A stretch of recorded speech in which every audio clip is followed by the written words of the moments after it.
para entrar en una habitación llena de secretos, donde un solo documento logró desmantelar siglos de silencio.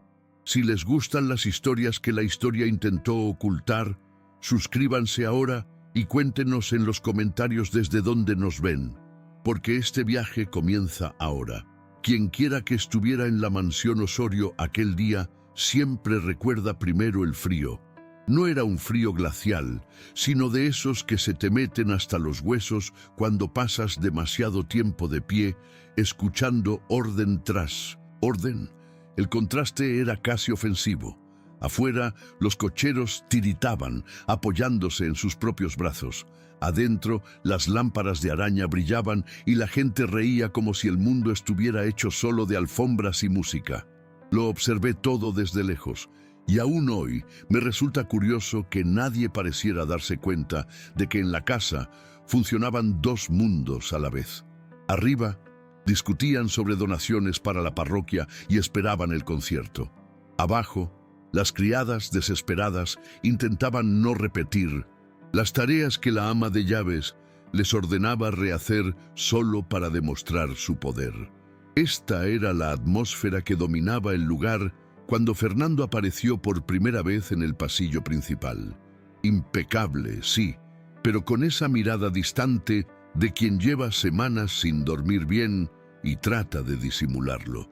Rosa, en cambio, llevaba despierta desde antes de que el sol tocara los azulejos de la fachada. La vi pasar por la cocina con el pelo recogido a toda prisa, los dedos marcados de tanto coser y esa forma que tenía de ocultar su cansancio sin sonreír a nadie. Era evidente que ni siquiera había parado a respirar. Se le notaba en las manos, en la postura, en el cuidado exagerado con el que manipulaba cualquier cosa que pudiera romperse. Rosa siempre era así. Hacía que lo imposible pareciera rutinario, y sin embargo, la trataban como si estuviera a un paso del despido. Lo que pocos sabían allí, y yo solo lo supe porque la vi regresar varias veces con el delantal aún húmedo, es que dividía su tiempo entre el trabajo y las visitas a casa de su padre, que apenas podía levantarse de la cama. Aquella cinta azul en su muñeca era lo único que nunca se quitaba. A veces, parecía que era lo que la mantenía en su sitio. Rosa pasó toda la mañana haciendo pequeños recorridos invisibles. Iba de la cocina a la despensa, de la despensa a los pasillos, de los pasillos al salón vacío, donde discretamente colocaba las sillas que los invitados luego se quejarían de que estaban desordenadas por alguna tontería. Recuerdo que caminaba rápido, pero siempre con pasos silenciosos. Rosa tenía un extraño don para sumergirse en su propia rutina. Mientras tanto, los sonidos que venían de la mansión fueron cambiando gradualmente. Primero el crujido de las ruedas de los primeros carruajes que llegaban. Luego el sonido apagado de abrigos al ser sacudidos y risas que solo pueden dar quienes nunca han sentido frío de verdad. Rosa, incluso exhausta, se detuvo un instante al oír que estaban probando el piano en el salón principal. Siempre mostraba curiosidad por estas cosas, pero no se atrevía a acercarse demasiado.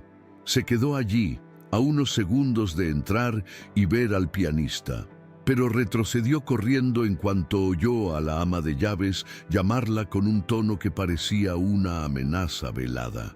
En ese mismo instante, Fernando deambulaba por la casa como un extraño en su propia vida. Había perdido a su madre recientemente, y cualquiera que lo observara con atención podía percibir una especie de peso incómodo sobre sus hombros, de esos que uno intenta ocultar para no preocupar a los demás, pero que se manifestaba en todo, en la forma en que se ajustaba la corbata, en el prolongado silencio cuando alguien intentaba entablar conversación, en su mirada que a menudo evitaba cualquier recuerdo de doña Leonor.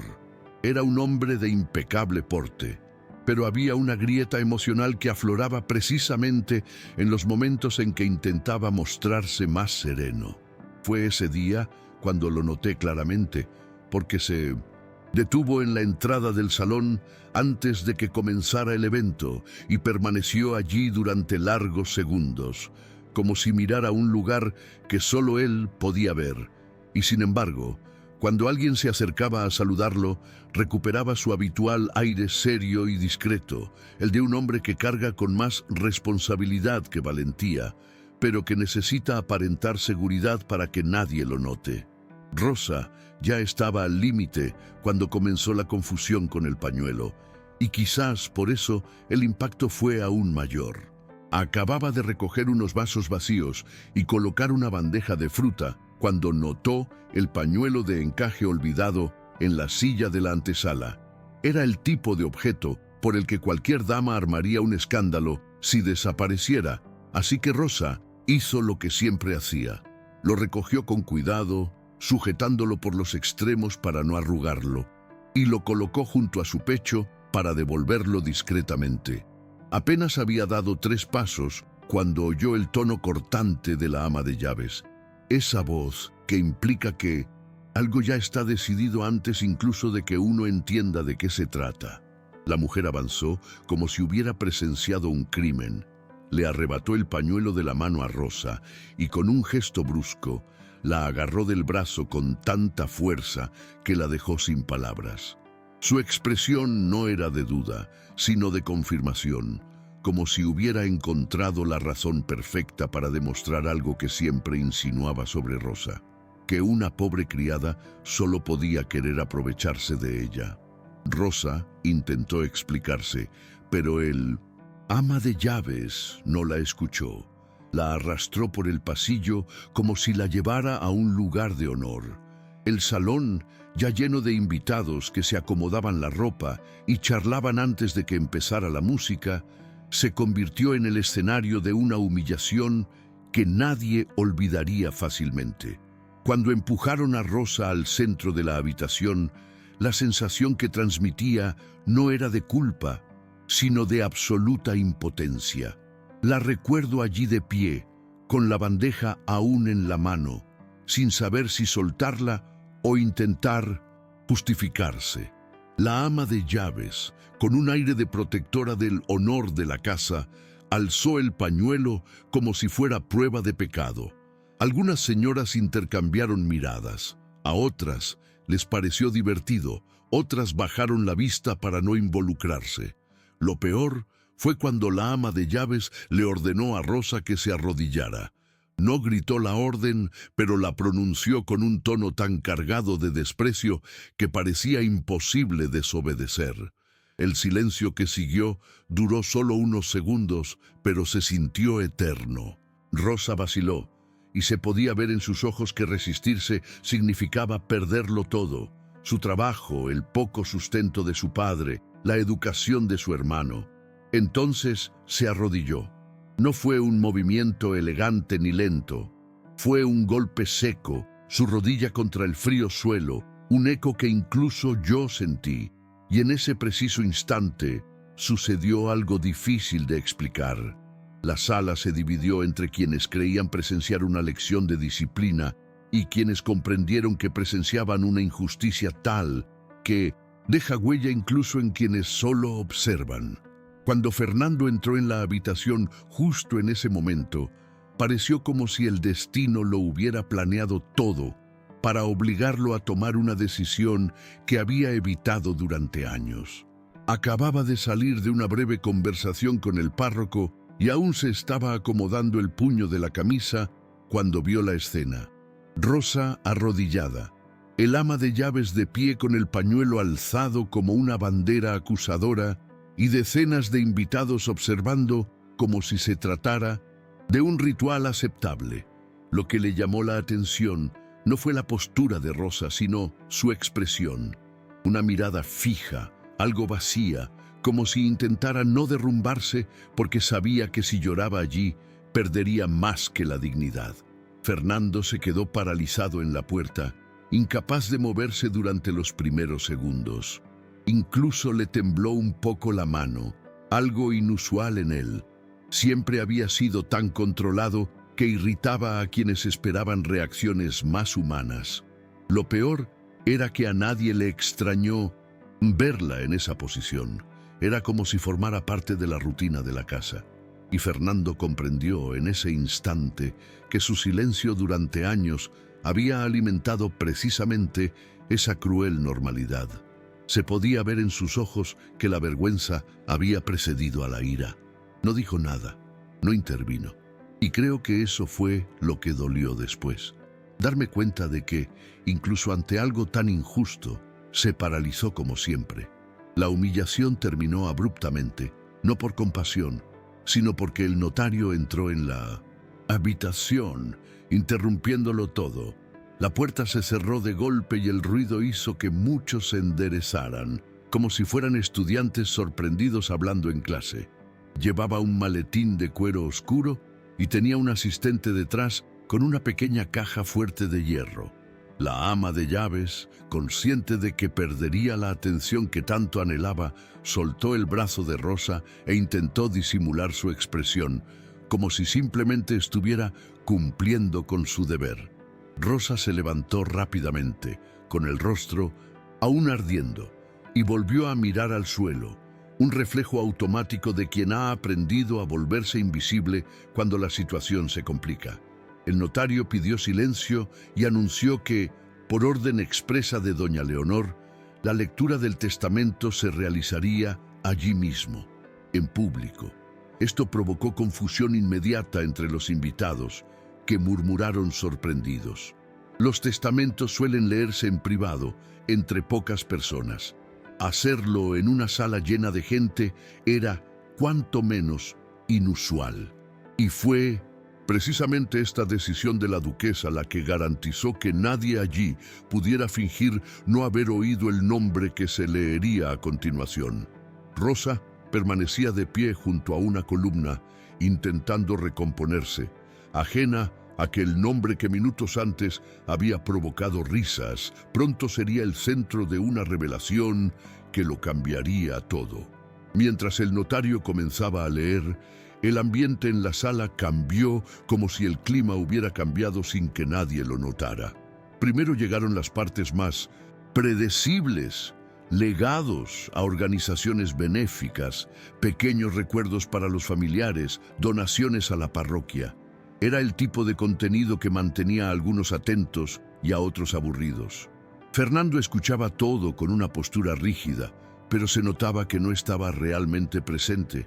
Su mente parecía volver una y otra vez a su madre, a las últimas conversaciones sin resolver, a las cosas que no se había atrevido a preguntarle mientras ella aún respiraba. Rosa, por su parte, no entendía casi nada de esas formalidades. Solo quería desaparecer. Se acurrucó junto a la columna, esperando que el incidente de arrodillarse se olvidara pronto, esperando que no la volvieran a llamar para servir copas con su mano aún temblorosa. El contraste entre sus mundos era tan grande que parecía extraño verlos a ambos respirando el mismo aire. Una cargaba con la silenciosa culpa de su propia omisión. La otra con el miedo constante a ser tratada como desechable. Nada en aquella habitación indicaba que esos dos nombres se cruzarían definitivamente en pocos minutos. El tono cambió cuando el notario pasó una de las últimas páginas y mencionó la disposición especial relativa a la propiedad conocida como Casa do Jardim Pequeno, Casa del Jardín Pequeño. Al principio, nadie le prestó mucha atención, pero el silencio que comenzó a extenderse indicó que ya se intuía que algo diferente se avecinaba. El notario se aclaró la garganta, se ajustó las gafas y leyó el nombre de Rosa Campos con una claridad casi exagerada, como si quisiera asegurarse de que todos en la sala lo oyeran con nitidez. Fue uno de esos momentos en que nadie entiende lo que oyó la primera vez. Tardaron unos segundos en que alguien girara la cabeza hacia Rosa y otros tantos en relacionar a la criada acurrucada contra la columna con el nombre que acababan de leer. La conmoción fue generalizada, pero nadie estaba tan paralizado como ella. Rosa miró a su alrededor como si buscara a otra Rosa en la sala. Era imposible. Imaginar que el testamento se refiriera a ella. Sus dedos apretaron la cinta azul con tanta fuerza que se le puso la muñeca roja y Fernando sintió que el recuerdo lo golpeaba como un puñetazo. Recordó haber visto a su madre en la enfermería, atendida por una joven de ojos color miel. Nunca había relacionado ese recuerdo con Rosa, hasta ese momento. Su expresión cambió sutilmente, como si por fin viera algo que siempre había estado ahí, pero que había preferido ignorar durante años.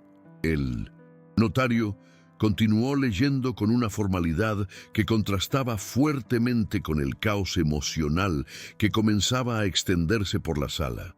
Explicó que la casita del jardín no era una simple propiedad familiar. Era un lugar que doña Leonor había visitado repetidamente en los últimos años y donde decía que respiraba mejor. El testamento dejaba claro que la casa debía ser legada a Rosa, junto con un fondo considerable destinado a la creación de una casa-escuela de oficios para jóvenes trabajadoras. Mientras el notario detallaba las condiciones, la sala quedó casi en silencio.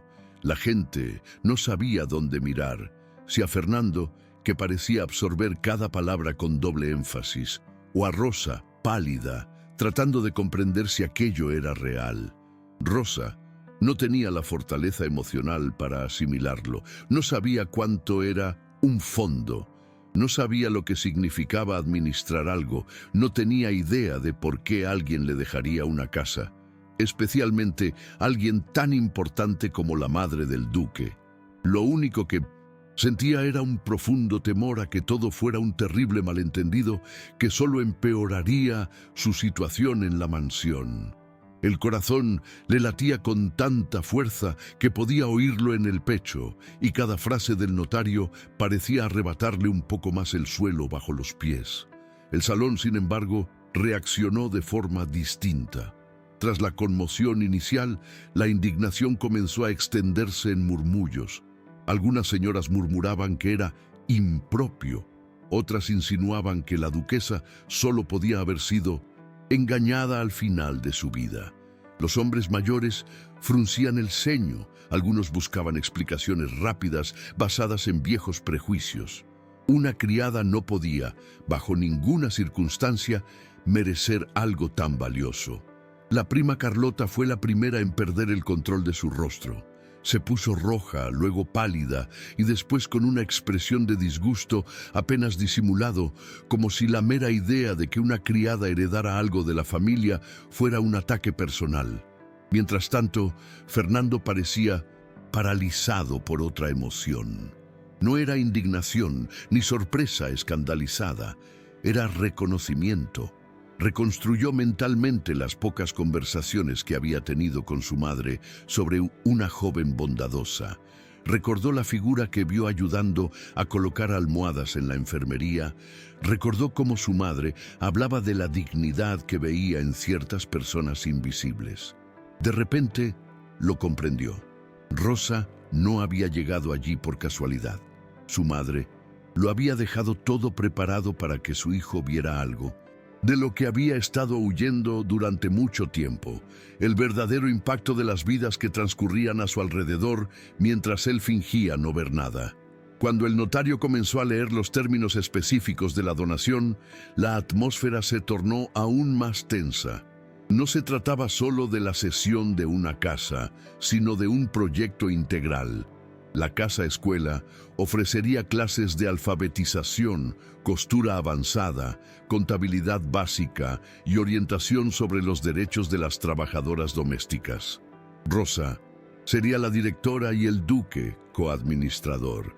Y entonces llegó el momento que casi hizo que varios invitados se levantaran de sus asientos. Si Fernando se negaba a cooperar o intentaba impedir el funcionamiento de la casa escuela, perdería automáticamente parte de los ingresos urbanos del ducado. No era una petición, era un ultimátum de su madre. La conmoción se sintió recorrer la sala como una ráfaga de viento helado. La gente empezó a mirar a Fernando como si esperaran que estallara, replicara y protestara de inmediato. Esto nunca había sucedido en esa familia. Una mujer que por su propia voluntad obligara a un noble a alinearse con causas sociales consideradas inconvenientes. Rosa, que hasta entonces solo había intentado respirar sin llamar la atención, sintió un vuelco en el estómago. No podía imaginar ni por un segundo cómo alguien como ella podría compartir responsabilidad alguna con un duque. La sola idea le parecía tan absurda que resultaba vergonzosa. Era como si estuviera atrapada en una pesadilla, de esas en las que te llaman al escenario sin haber ensayado nada. Los rumores empezaron a cobrar fuerza y a tomar forma. Algunos afirmaban que Rosa debía de haber manipulado a la duquesa. Otros decían que aquello solo podía ser fruto de una compasión desmedida por la anciana, ya debilitada. Incluso había quienes insinuaban que Rosa había robado una firma o se había aprovechado de un momento de delirio de la difunta. Las versiones se volvieron más crueles a medida que el orgullo herido de la familia se extendía entre los invitados. La institutriz, que minutos antes la había obligado a arrodillarse, ahora la observaba con un temor apenas contenido, como si se diera cuenta demasiado tarde de que su propia arrogancia la había puesto en una posición insostenible. Fernando, sin embargo, no apartaba la vista de Rosa, no con recelo, sino como quien intenta reconstruir mentalmente cada detalle para comprender lo que nunca se había molestado en ver. Recordaba cómo su madre sostenía el brazo de alguien invisible cuando hablaba de las visitas al hospital. Recordaba su mirada algo cansada cuando mencionaba la desigualdad, como si cargara con la culpa de pertenecer a un sistema que perjudicaba precisamente a quienes lo mantenían en funcionamiento. Y por primera vez, Fernando empezó a comprender que aquella cláusula del testamento no era una locura, sino un mensaje directo, cuidadosamente elaborado por alguien que sabía perfectamente con quién trataba él, su primo, la sociedad que frecuentaba aquel salón, el mismo mundo que acababa de humillar a Rosa delante de todos. Cuando terminó la lectura, la sala se dividió en dos tipos de silencio: el de quienes intentaban asimilar lo que acababan de oír y el de quienes ardían por dentro deseosos de refutar cada palabra. La prima Carlota fue la primera en reaccionar de forma más notoria. Ni siquiera esperó a que el notario cerrara el expediente.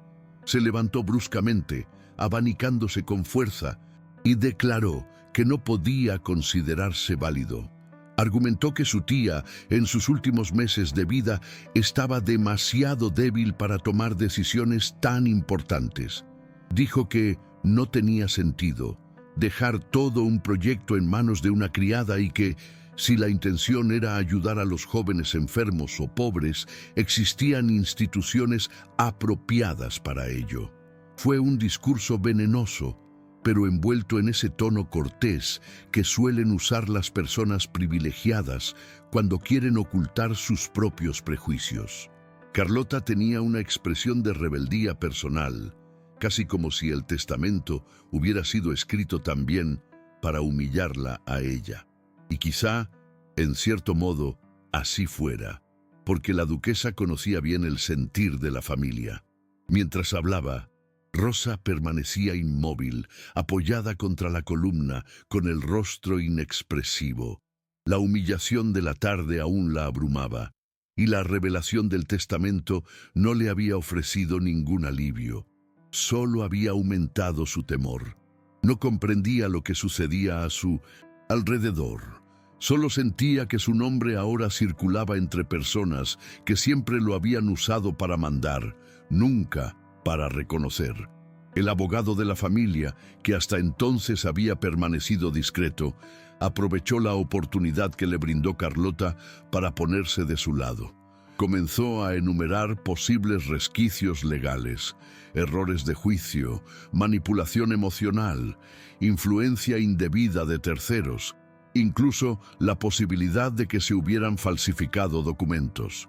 Hablaba con una seguridad técnica, de esas que hacen dudar incluso a las personas inseguras de los hechos que presenciaron.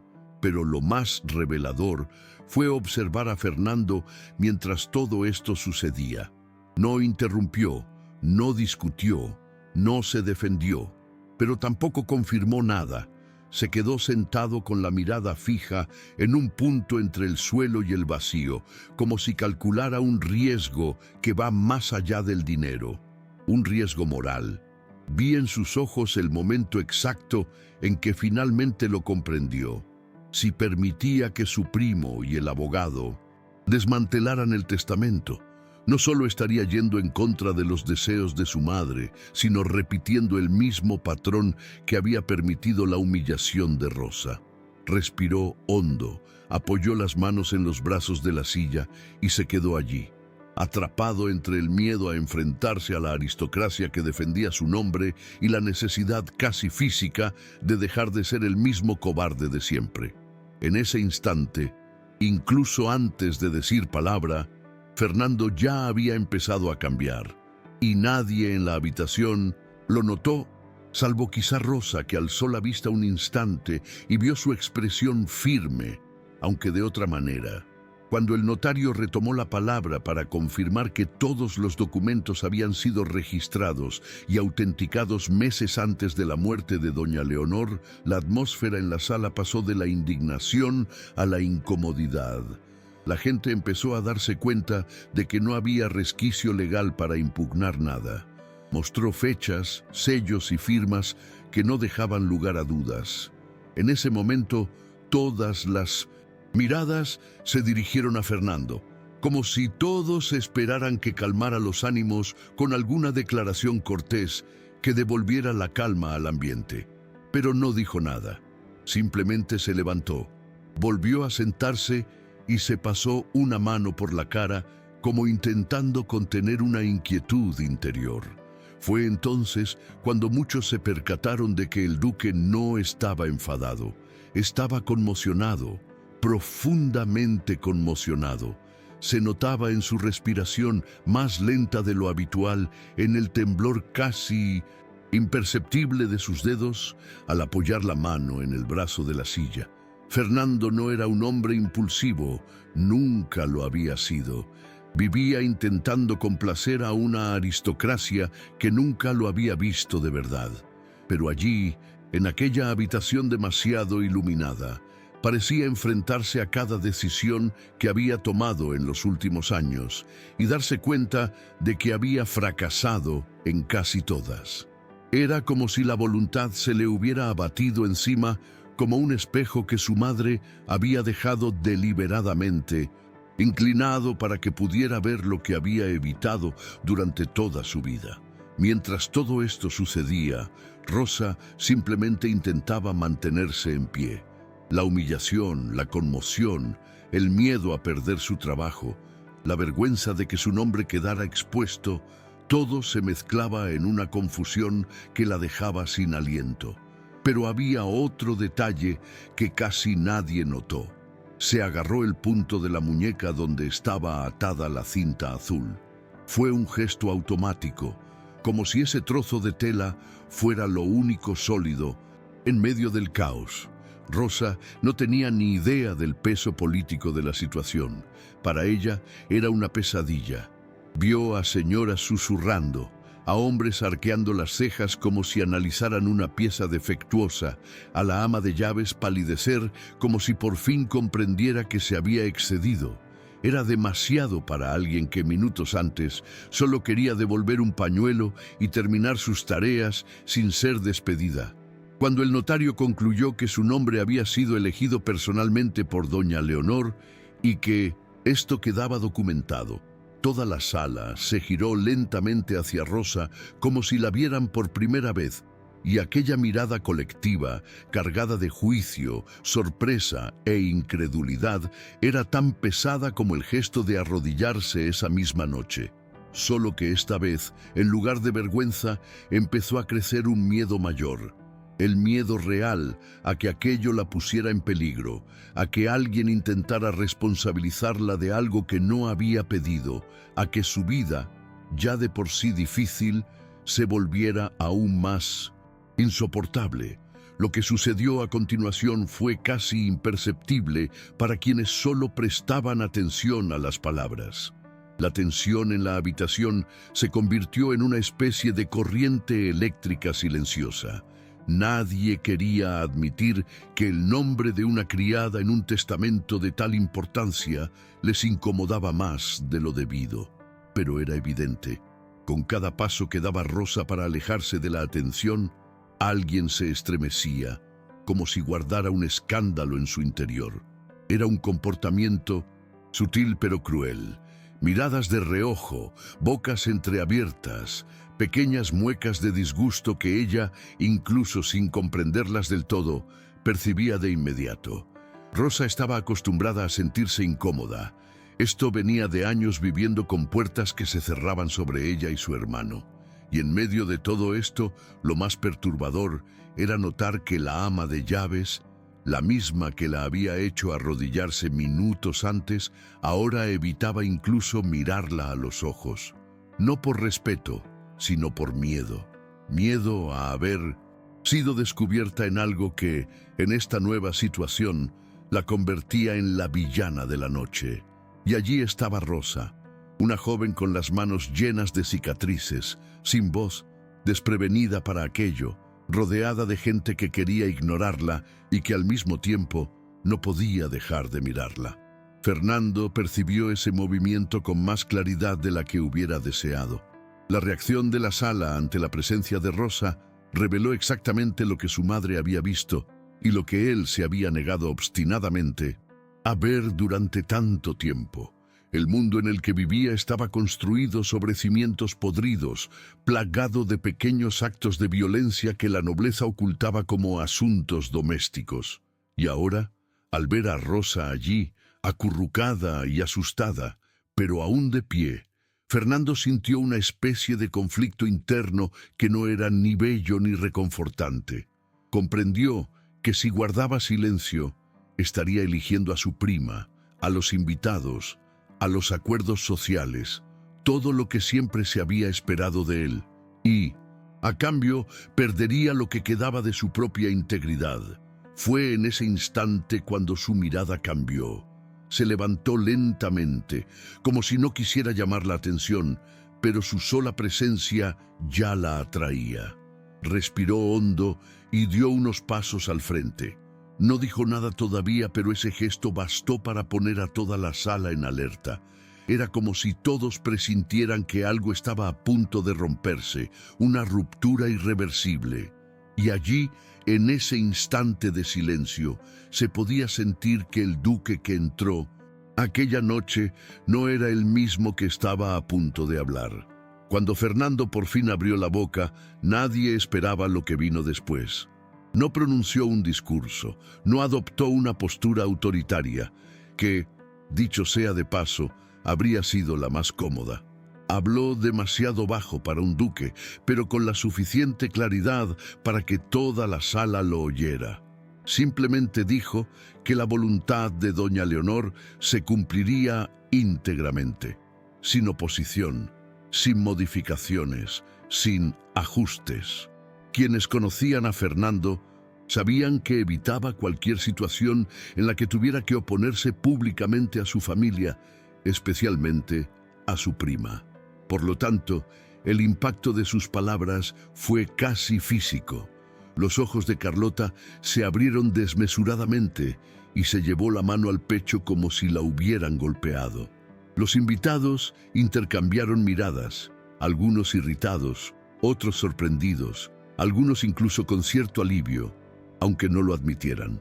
Y lo más difícil de percibir, pero imposible de ignorar, fue el cambio en el rostro de Fernando. Parecía más ligero y más pesado a la vez. Era como si por fin hubiera tomado una decisión a la que se había aferrado durante años, pero que le había costado muy caro. Le temblaban ligeramente las manos al volver a sentarse, y jamás lo había visto temblar por nada. El silencio que llenaba la habitación no era respetuoso, era incómodo, casi hostil, como si a todos les hubieran obligado a tragar algo demasiado amargo. Rosa no comprendió del todo el peso de sus palabras, pero Sintió el impacto inmediato, casi como un corte en el aire. Era la primera vez que alguien de esa casa la defendía sin dudarlo. Se quedó inmóvil, intentando no llamar la atención, pero se le llenaron los ojos de lágrimas sin poder evitarlo. Fue un llanto sin lágrimas, de esos que te aprietan la garganta y te dejan el rostro ardiendo. Rosa no sabía si la estaban protegiendo o si la estaban exponiendo de nuevo. Era difícil distinguir entre ambas cosas cuando todo había estado siempre acompañado de humillación. Pero hubo un instante muy breve en que alzó la vista y se encontró con la de él. Y Fernando, que siempre apartaba la mirada para ocultarse en su neutralidad, esta vez no lo hizo. La miró fijamente con la expresión de quien se disculpa sin palabras. Se disculpa por no haber evitado la humillación, por haber permitido que la casa se convirtiera en un entorno que hiriera a alguien como ella, por no haber escuchado a su madre cuando aún había tiempo. Y aunque nadie más que ellos dos se percató de ese instante, fue allí donde algo realmente comenzó a transformarse. El testamento pudo haber sido la chispa pública, pero aquel intercambio silencioso fue el inicio de un cambio íntimo, de esos que ocurren donde nadie mira. Rosa respiró hondo, apretó con más fuerza la cinta azul y logró por primera vez esa noche mantenerse erguida sin sentir el peso del mundo oprimiéndole los hombros. Tras la declaración de Fernando, la sala se sumió en ese caos silencioso donde nadie alza la voz, pero todos se mueven con prisa, intercambian miradas, se inclinan para susurrar. La ama de llaves, aún aferrada al pañuelo como si fuera la prueba de un crimen, simplemente bajó el brazo, sin saber dónde ponerlo. Algunos invitados comenzaron a distanciarse discretamente de Rosa, quizá temerosos de verse involucrados en lo que llamaban un escándalo. Otros, por el contrario, parecían demasiado curiosos, analizando cada detalle de ella, como buscando indicios que justificaran la decisión de Tish, la duquesa. Rosa sintió ese escrutinio y retrocedió un paso, intentando ocultarse tras la columna de antes. Ya había pasado por situaciones humillantes, pero nada comparable a que su nombre circulara entre personas que la habían tratado toda la vida como un mero adorno de la casa. Su cuerpo temblaba, no solo de vergüenza, sino del temor real a que esto pudiera acarrear represalias. Recordaba a su padre enfermo, a su hermano esforzándose por estudiar, la costura a la tenue luz de la lámpara. Se sentía como en el centro de una rueda que giraba demasiado rápido, sin saber dónde poner los pies para no caer. Y lo peor, no entendía por qué la duquesa la había elegido a ella, precisamente a ella. No tenía sentido para alguien que desde pequeña había aprendido a contentarse con migajas y a agradecerlas. Fernando notó el pánico de ella antes de percatarse de su propia incomodidad. Observó a Rosa intentando desaparecer ante todos y sintió una punzada en el pecho, como si alguien le hubiera restregado en la cara la escena de ella arrodillada. Su madre siempre decía que nadie que ha sido humillado olvida, y en ese momento comprendió su significado. La forma en que Rosa intentaba hacerse invisible era prueba viviente de la violencia que acababa de sufrir, una violencia que él había permitido, incluso a regañadientes. Le afectó de una manera que nadie en la sala podía percibir. Fernando había vivido durante años según las normas de la aristocracia, manteniendo la compostura, el silencio y el control social. Pero ver a Rosa acurrucada de esa manera encendió algo que no había sentido desde la adolescencia, una mezcla de vergüenza genuina y el deseo de reparar algo que ya estaba roto. Miró a su alrededor y se dio cuenta de que todos esperaban alguna reacción suya. Y lo que hizo fue extremadamente simple, casi imperceptible, pero suficiente para cambiar el ambiente. Dio unos pasos hacia la columna donde estaba Rosa, no para tocarla, ni para llamarla, solo para estar más cerca, Y fue precisamente ese gesto, demasiado pequeño para ser considerado grandioso, lo que hizo que algunos tragaran saliva. No era común ver a un duque acercarse a una doncella con ese aire de respeto silencioso. Y, por primera vez esa noche, la distancia entre ellos dejó de ser meramente social. Se convirtió en una barrera que comenzaba a desmoronarse. La lectura del testamento terminó ahí, pero lo que sucedió después fue mucho más importante de lo que cualquier documento pudiera haber previsto. Cuando los músicos regresaron a la sala para reanudar el concierto, nadie sabía muy bien cómo comportarse. Algunos intentaron actuar como si nada hubiera pasado, ajustándose la ropa, forzando sonrisas, comentando sobre el frío exterior. Pero la atmósfera había cambiado. Era imposible ignorar que el foco de la velada había pasado de la música y la caridad a la criada que seguía apoyada en la columna, tratando de recuperar el aliento. Rosa lo observaba todo en un estado que parecía oscilar entre la conmoción y el agotamiento extremo. Sus ojos recorrían la sala como buscando un punto fijo al que aferrarse, pero todo allí parecía resbaladizo. Cada risa ahogada, cada mirada de reojo, cada susurro parecía apuntarle, incluso cuando no lo hacía. Tenía una extraña sensación en el cuerpo, como si estuviera fuera de sí, y durante unos segundos no pudo sentir bien sus piernas.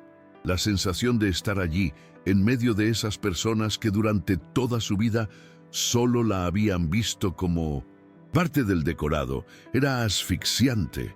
Se pasó la mano por el brazo a intervalos cortos, un gesto inconsciente intentando encontrar un atisbo de normalidad, un punto de apoyo que le impidiera derrumbarse.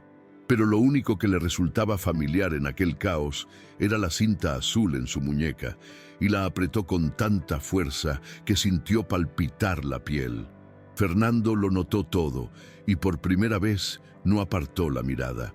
No intentó suavizar la situación, no fingió que nada había pasado, no buscó consuelo en las convenciones sociales. Se quedó allí luchando contra su propio impulso de retirarse, porque retirarse era lo que siempre hacía. En cambio, permaneció cerca de la columna, en un gesto que nadie comprendió del todo, pero que para ella significó algo. Su presencia no disminuyó la vergüenza ni borró la humillación anterior, pero impidió que el aislamiento empeorara. Rosa sintió que alguien la observaba no con juicio, sino con responsabilidad. Una mirada a la que no estaba acostumbrada. Él no dijo nada, pero esa ausencia de palabras no era un silencio cobarde, era un silencio atento. El silencio de alguien que lo asimilaba todo y que sabía, en el fondo, que esa noche había partido su vida en dos, antes y después de que Rosa fuera mencionada por su nombre en aquel testamento.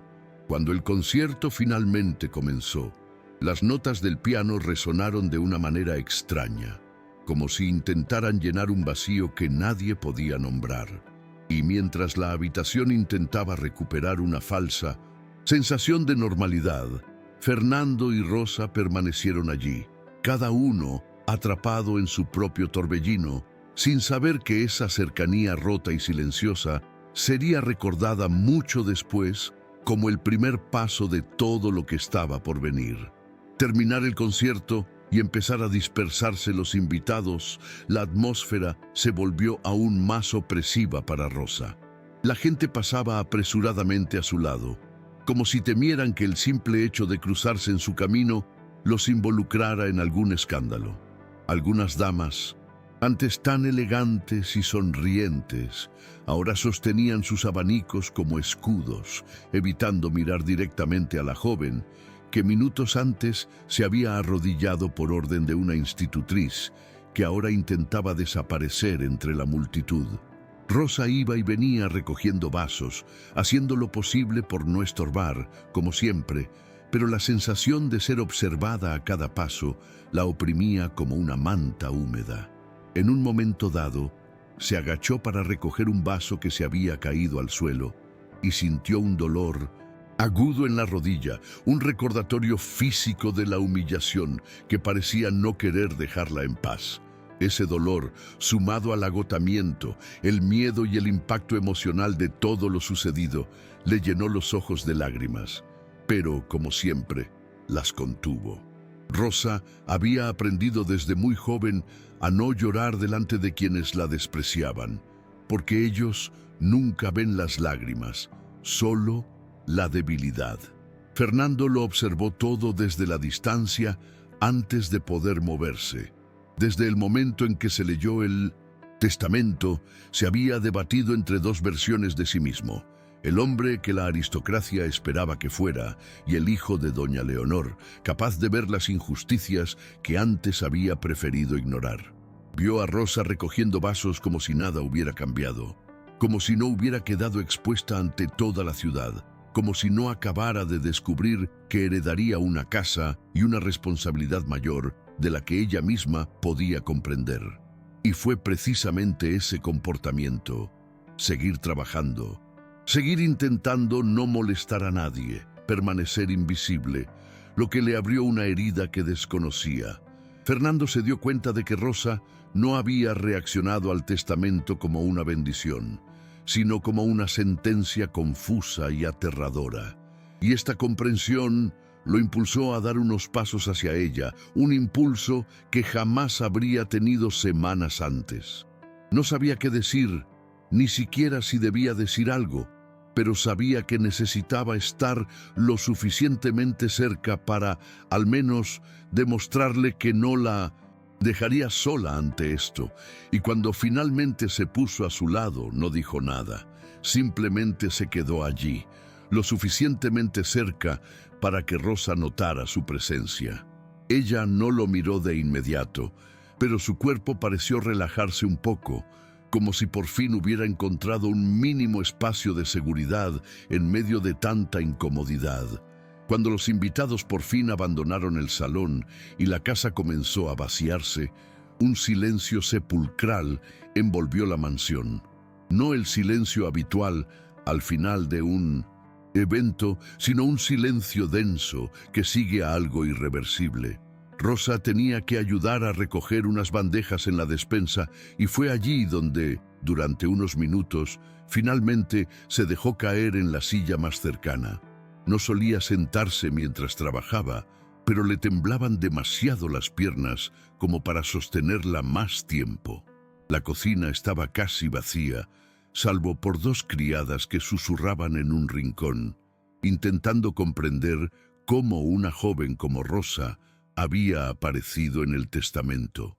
Ni siquiera se percataron de su presencia, escuchando cada palabra, palabras que, aún sin intención de herir, dolían como si fueran dirigidas exclusivamente a ella. Decían que estas cosas no suceden por casualidad, que quizás la duquesa sintió demasiada lástima, que una criada nunca aparece en un testamento por una buena razón. Rosa bajó la mirada, se presionó la pierna con la mano para calmar el temblor y respiró hondo. En ese momento, el miedo no era a perder el trabajo, sino a perder la poca paz que aún conservaba. Nunca había pedido nada de esto, jamás se había imaginado estar en el centro de todo, y ahora se encontraba en medio de conversaciones, insinuaciones y miradas que la traspasaban como si fuera un objeto extraño en un mundo que se negaba a reconocerla como igual. Fernando entró en la despensa poco después, aún incapaz de lidiar con su propia conciencia. Había pasado unos minutos a solas en el despacho de su madre, sosteniendo la nota que ella le había escrito meses atrás. Un pequeño trozo de papel con tan solo «Casa do Jardim» para las chicas. La nota temblaba en su mano y se dio cuenta de que, durante toda su vida, se había escudado en la neutralidad para evitar conflictos, y que esto le había costado caro a muchas personas con las que había tratado. Cuando abrió la puerta de la despensa y vio a Rosa sentada, encorvada, sintió como si algo en su interior se hubiera movido. No estaba acostumbrado a ver a los sirvientes sentados, y mucho menos en ese estado de Agotamiento emocional, y la imagen lo impactó profundamente. Rosa intentó levantarse de inmediato al notar su presencia, pero Fernando alzó la mano en un breve gesto, pidiéndole que no se apresurara. No era una orden, sino casi una súplica. Ella dudó, pero permaneció sentada, aunque su cuerpo estaba rígido, como si esperara una reprimenda que no merecía. Y fue en ese segundo, en ese breve instante de pausa, cuando Fernando comprendió la verdadera gravedad de la situación. Rosa no temía la responsabilidad de la herencia. Le temía a él, le temía a la casa, le temía a todo lo que pudiera suceder por una decisión que no era suya. Y eso hizo que su siguiente paso no estuviera impulsado por la autoridad, sino por la humanidad. Fernando se acercó lentamente, como si intentara no asustar a alguien que ya había traspasado los límites emocionales. Se apoyó en el borde de la mesa, con las manos entrelazadas, y permaneció en silencio unos segundos, buscando palabras que no sonaran a órdenes ni justificaciones. Era la primera vez, desde que se hizo cargo del negocio familiar, que se daba cuenta de lo mucho que su presencia podía intimidar a alguien. No intencionadamente, sino por la estructura social que siempre lo había colocado en un pedestal que nunca había cuestionado. Rosa evitó mirarlo directamente. Sus ojos iban del suelo a la cinta azul, luego a sus manos, como si intentara mantener todo su cuerpo alineado para que no se le escapara ninguna emoción. Fernando respiró hondo, se pasó una mano por la cara y con dificultad admitió que había visto la humillación en el pasillo y que no había hecho nada. Su voz salió baja, tensa, pero sincera. No era una disculpa completa, aún no sabía cómo disculparse, pero era lo más cercano a una que había ofrecido en muchos años, y por alguna razón que ni siquiera él comprendía, eso le hizo un nudo en la garganta. Rosa escuchó cada palabra con la postura de quien está acostumbrada a sobrevivir en silencio. No respondió, no porque no tuviera nada que decir, sino porque temía que cualquier reacción pareciera una osadía.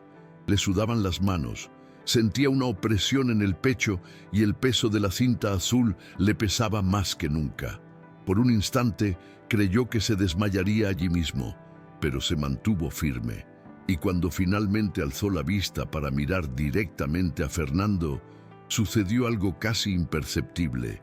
Él sostuvo su mirada, no apartó la vista, no se cerró en sí mismo, no se irguió para parecer más alto como hacía cuando se sentía incómodo. Permaneció en silencio esperando alguna reacción de ella, aunque fuera pequeña.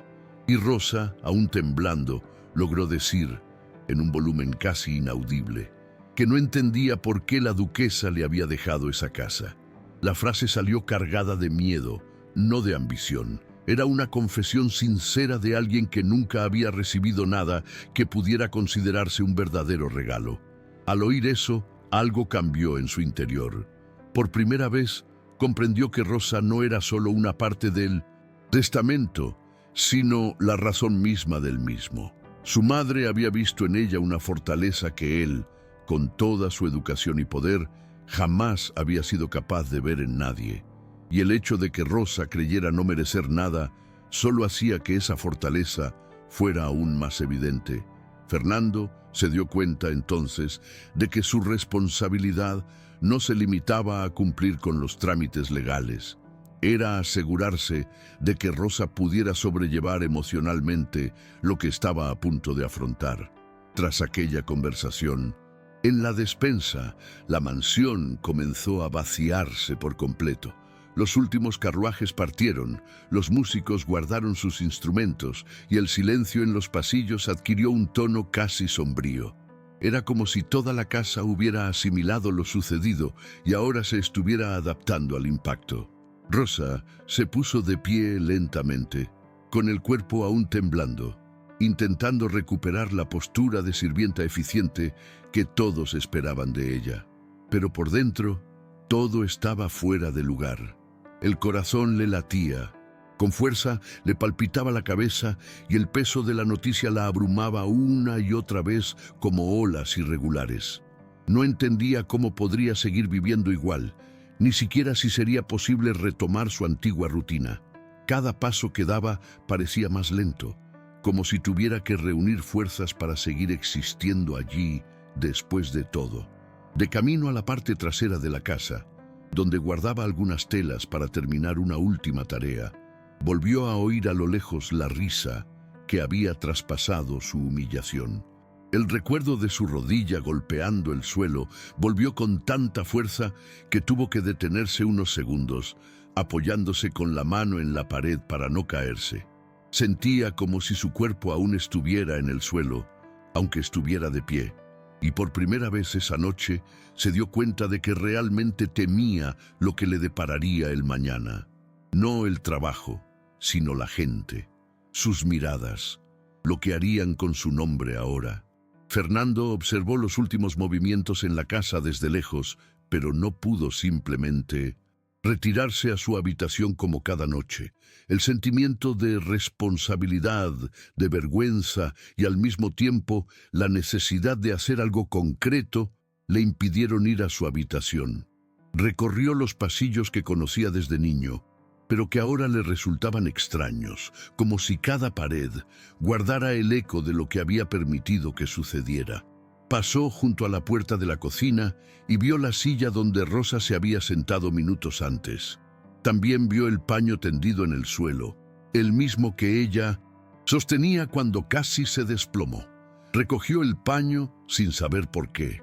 Quizá porque era el único objeto que aún conservaba la verdad de aquella noche. No la legal, no la noble, sino la humana. Caminó hasta la ventana y contempló el patio vacío, donde antes los cocheros habían temblado de frío. Había amanecido por completo, y la mansión, que siempre le había parecido un símbolo de estabilidad, ahora le parecía demasiado enorme, demasiado llena, demasiado injusta.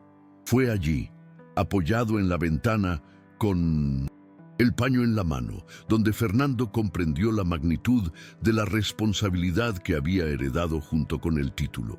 No se trataba solo de administrar bienes, sino de reparar el daño, no solo en los documentos, sino en el día a día, y todo aquello le dolía, pero también despertó en él algo que no había sentido desde niño, el deseo de hacer lo correcto, aunque fuera un trabajo arduo, aunque provocara conflictos, aunque nadie lo aplaudiera.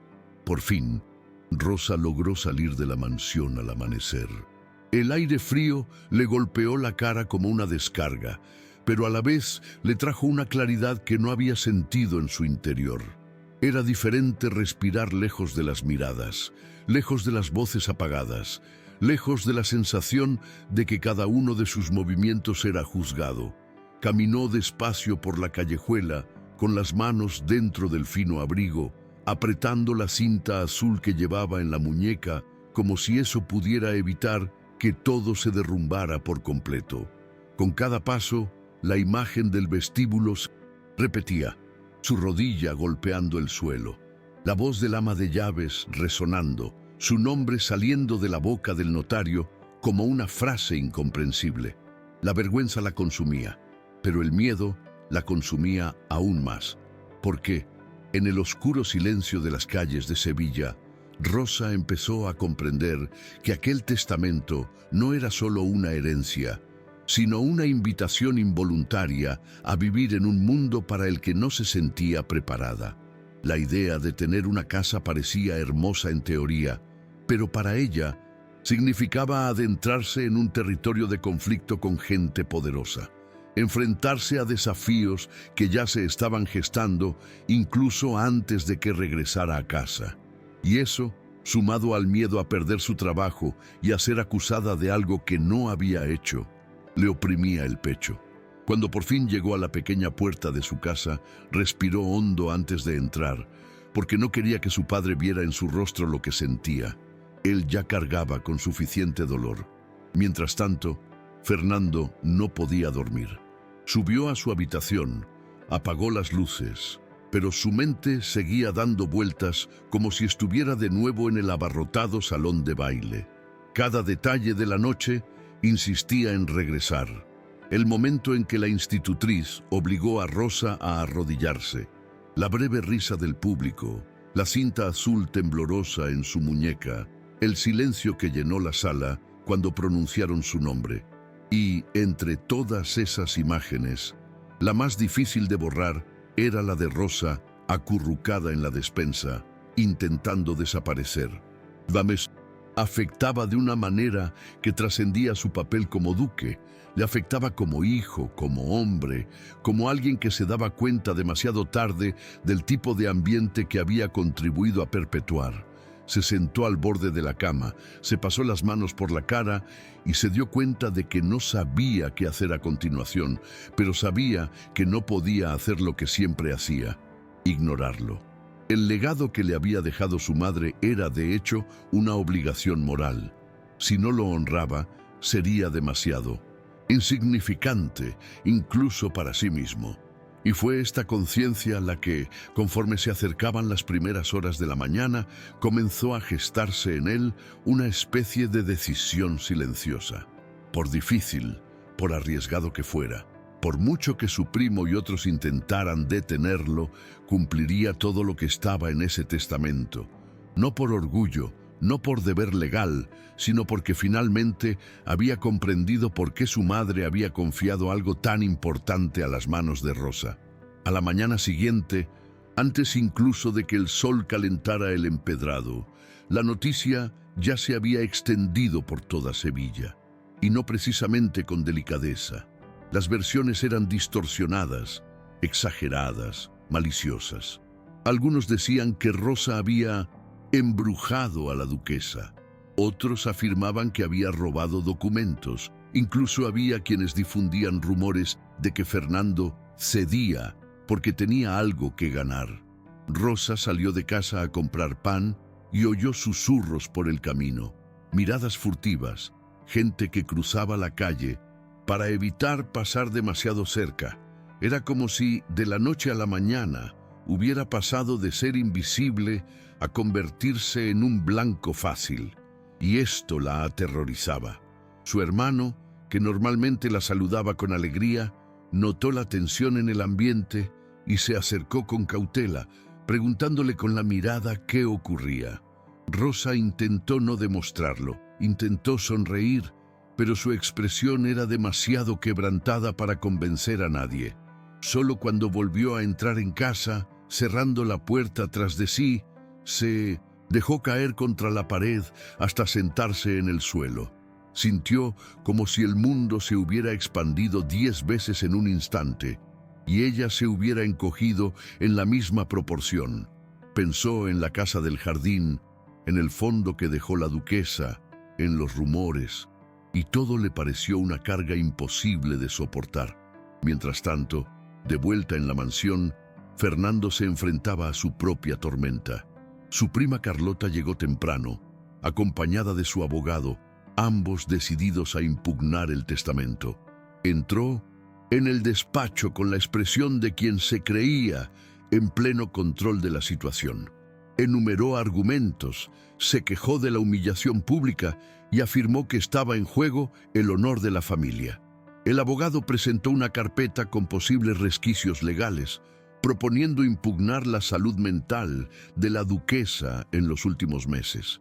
Fernando escuchó todo en silencio, no porque estuviera de acuerdo, sino porque por fin había comprendido lo que significaba escuchar hasta el final, antes de decidir. Y, cuando Carlota terminó su indignado discurso, esperando un apoyo automático, Fernando cerró la carpeta con calma y se la devolvió al abogado, diciéndole que no haría nada de eso. La reacción de Carlota fue inmediata. Se puso roja, luego blanca y después furiosa. Le preguntó si había perdido la cabeza, si lo habían manipulado, si comprendía la magnitud de la responsabilidad. Fernando se mantuvo firme. Dijo que su madre sabía perfectamente lo que hacía y que no la desobedecería. Su primo salió del despacho, dando un portazo tan fuerte que los papeles del escritorio temblaron. Y, por primera vez, Fernando se sentó en la silla sabiendo que había desatado un conflicto demasiado grande para controlar, pero, al mismo tiempo, aceptándolo.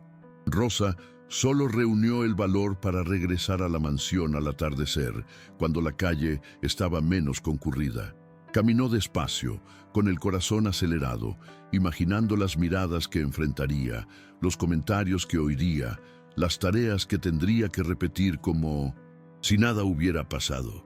Pero al cruzar la verja, se dio cuenta de que el ambiente había cambiado extrañamente. Los sirvientes que antes la habían tratado con indiferencia ahora parecían perdidos, sin saber si saludarla, ignorarla u observarla en silencio. No era respeto, era incomodidad. La clase de incomodidad que surge cuando alguien de repente se sale de su posición social asignada. Rosa se sintió aún más pequeña, aún más fuera de lugar, como si caminara sobre terreno desconocido.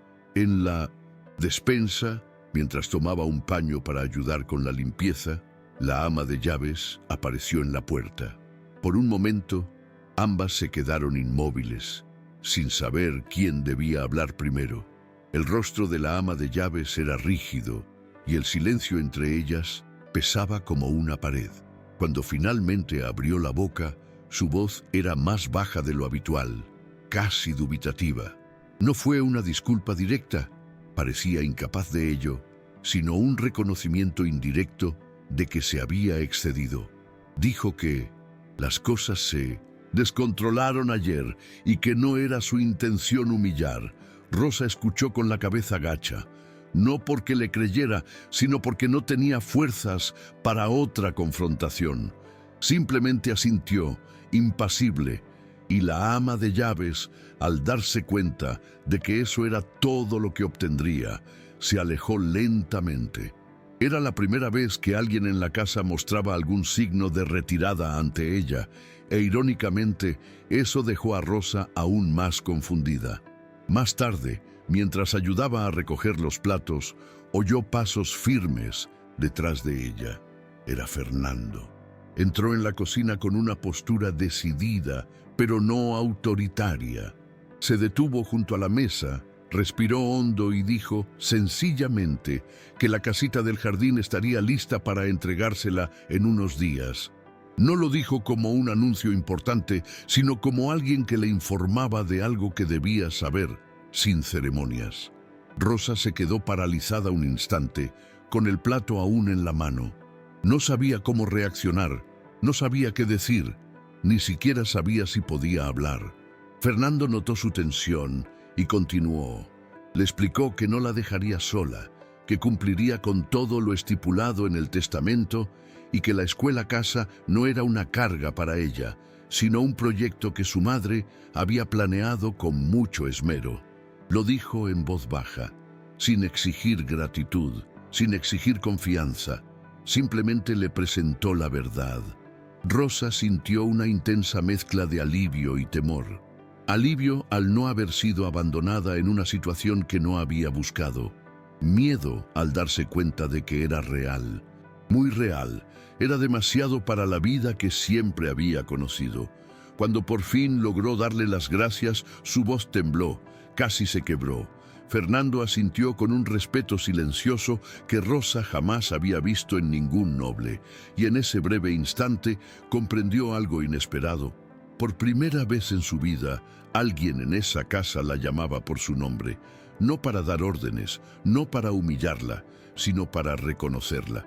En los días siguientes, todo comenzó a moverse de una manera que Rosa jamás habría imaginado. La casita del jardín, que solo conocía de vista, empezó a prepararse para recibirla. Los obreros llegaron temprano, retiraron escombros, abrieron ventanas que habían permanecido cerradas durante años y el jardín, hasta entonces olvidado, comenzó a limpiarse, revelando un hermoso espacio que nunca se habría atrevido a imaginar como suyo. Rosa observaba todo desde lejos, sin acercarse demasiado, temerosa de ser reprendida por estar allí. Cada golpe de martillo resonaba como un recordatorio de que su vida había tomado un rumbo que no había elegido, pero al que ahora debía enfrentarse. Todo el vecindario hablaba de ello. Las versiones cambiaban según quien contara la historia. Algunos decían que Rosa había sido protegida por un milagro, otros que la duquesa había perdido la razón al final de su vida, e incluso había quienes afirmaban que era un castigo divino para la familia Osorio. Y, en medio de todo esto, Rosa intentaba seguir con su rutina, cuidar de su padre, coser, por las noches, ayudar a su hermano con las tareas. Pero hiciera lo que hiciera, su nombre estaba por todas partes, y eso la aterraba profundamente.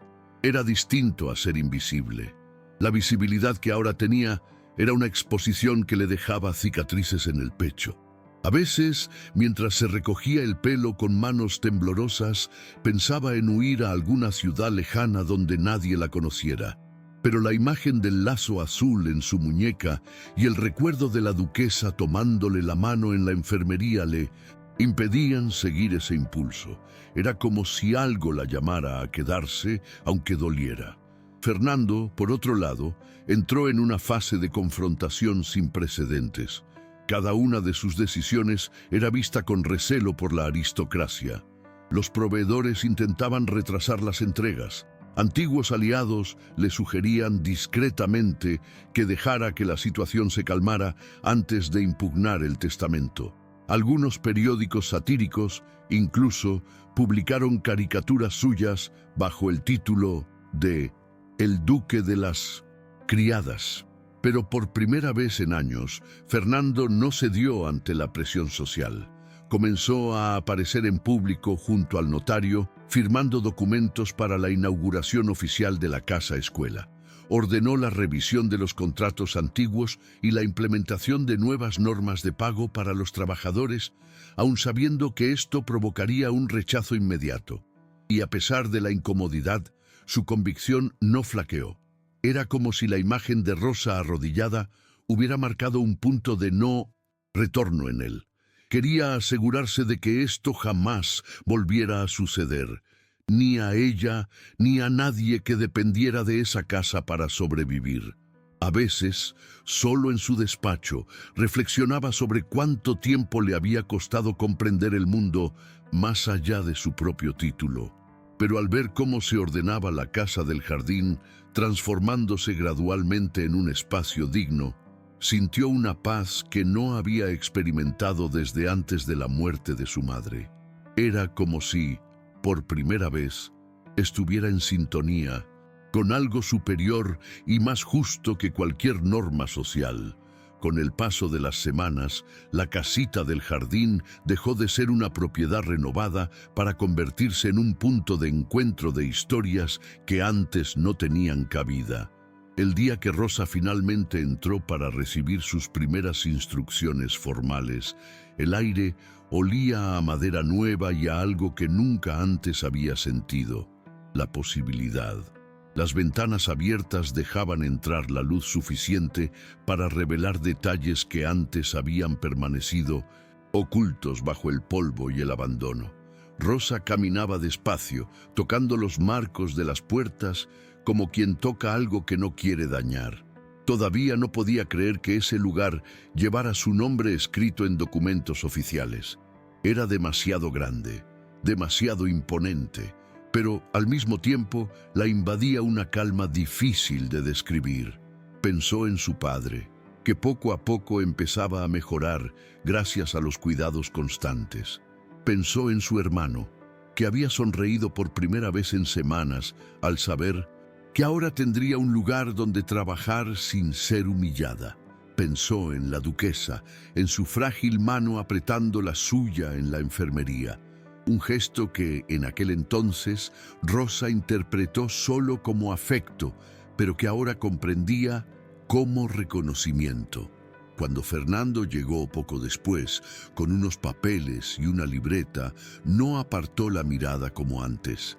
Él también parecía distinto, menos rígido, menos distante. Hablaron de las primeras clases, del mobiliario que se instalaría, de los horarios, nada. Grandilocuente, pero todo real. Y por primera vez desde aquella noche del concierto, Rosa sintió algo que no había sentido en mucho tiempo. Seguridad. No completa, no total, pero suficiente para respirar sin miedo. El tiempo pasó y la vida, como siempre, siguió su curso. La escuela abrió sus puertas, creció y acogió a niñas que antes jamás habrían tenido oportunidad. Algunas volvieron a soñar, otras aprendieron a defenderse, muchas descubrieron que sabían mucho más de lo que la sociedad les permitía creer. Rosa se convirtió en el alma de aquel lugar, no porque hubiera nacido para ello, sino porque la vida la empujó hacia una responsabilidad que transformó en amor. Fernando también cambió. No se convirtió en un héroe, no se volvió un santo, pero aprendió a afrontar el peso de sus propias decisiones, y eso, para alguien como él, ya era una revolución. A veces, pasaba por la mansión y se detenía ante la placa de bronce instalada en el vestíbulo donde Rosa se había arrodillado. Ahora, pulida y silenciosa con las palabras, en esta casa los nombres no se susurran, se proclaman. Algunos decían que era solo una frase bonita, pero para quienes lo presenciaron todo, era más que eso. Era un símbolo. Fue un recordatorio de que, en pocas horas, en un frío día de 1896, la vida de una criada casi invisible dio un vuelco radical al ser humillada públicamente y, poco después, al oír un nombre pronunciado en voz alta que cambió el destino de muchas personas. Y, aunque nadie salió completamente ileso de aquella noche, todos sabían que algo esencial se había roto y que algo más fuerte había nacido en su lugar. Las cicatrices permanecieron, la vergüenza, la valentía, el miedo, la reparación, todo permaneció. Porque no existe un final perfecto para quienes viven de verdad, pero sí existe la continuidad, y así siguió la vida, marcada para siempre, no por la caída, sino por la decisión de alguien de levantarse finalmente junto a quien nunca debió haber caído. Al final, lo que sucedió aquella noche en la mansión Osorio no fue solo la lectura de un testamento. Fue el inicio de una reparación que cambió vidas y derribó máscaras que nadie imaginaba que caerían. Rosa entró como sirvienta y salió como dueña de su propia voz, recordándonos a todos que la dignidad no es un favor, sino un derecho. ¿Y tú, qué habrías hecho en su lugar? ¿Te habrías quedado callado o habrías enfrentado al mundo entero? Si esta historia te conmovió, dale me gusta al video, suscríbete al canal, desactiva la campanita y compártela con alguien que necesite escucharla hoy. Nos vemos en la próxima inmersión en las sombras de la historia.